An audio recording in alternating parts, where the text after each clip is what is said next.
Assalamu alaikum, Khwatin Hazrat. Hoping you're fine today. Today we will try to shed light upon the glorious achievements of Sir Sayyid Ahmad Khan.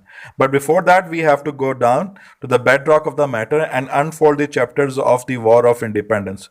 So, the War of Mutiny, the War of Muslims, or the War of Independence, or the revolt or mutiny was suppressed by the British government harshly, and the Muslims were made to suffer. Muslims were in deplorable conditions, and the British government did not let them to join any significant field of their life at that time. So the Britain knew it, especially the Queen Victoria knew it, that she had annexed or colonized the golden sparrow of her era, and she could easily exploit the manpower and the material resources for her economic uplift, for her economic progression in the Europe.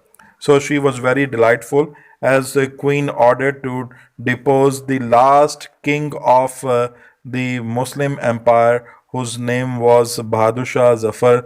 Perhaps he was exiled to Burma, where he met the last days of his life. But at this critical moment, one gentleman was watching everything, and his name was Sayyid Ahmad Khan, who was born in 1817.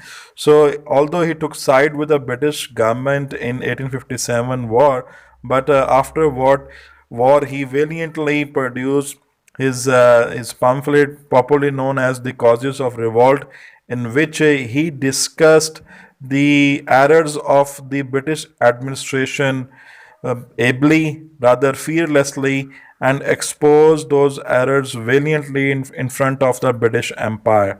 So it left profound, rather considerable influence upon the future policy of the British Raj in the subcontinent. So the but his keen interest was in education. Therefore, he established many education institutes. He started with Muradabad and he established Muradabad Gulshan School in 1859. Then he moved towards Ghazipur, and in Ghazipur he established Victoria School in 1863, and he was very instrumental in imparting good education over there. But the most classical work that he produced and developed was the introduction of this scientific society in 1864 at Aligarh, and this society published a scientific gazette. So the aim was to spread modern education in line with the needs of the time. So Sayyid Ahmad Khan knew the pulse of his era, but the aim was to spread education significantly. When in Hindi Urdu controversy broke out in 1867, so Sayyid Ahmad Khan presented the idea of two nation theory for the first time explicitly in the politics of the subcontinent. In 1870, so Sayyid Ahmad Khan wrote Tehzeeb-ul Akhlaq, in which he tried to harmonize Islamic faith with the modern scientific, the politically progressive ideas of his time. So Sayyid Ahmad Khan, in order to counter the malicious acts of William Muir, he wrote, the essays on the life of the Holy Prophet, popularly known as Khutbat-e-Ahmadiyya, in which he countered the blasphemous acts of the William Muir superbly. Then his educational achievement was Muhammadan Anglo-Oriental School in 1875, that got translated into college in 1877 and became university in 1920.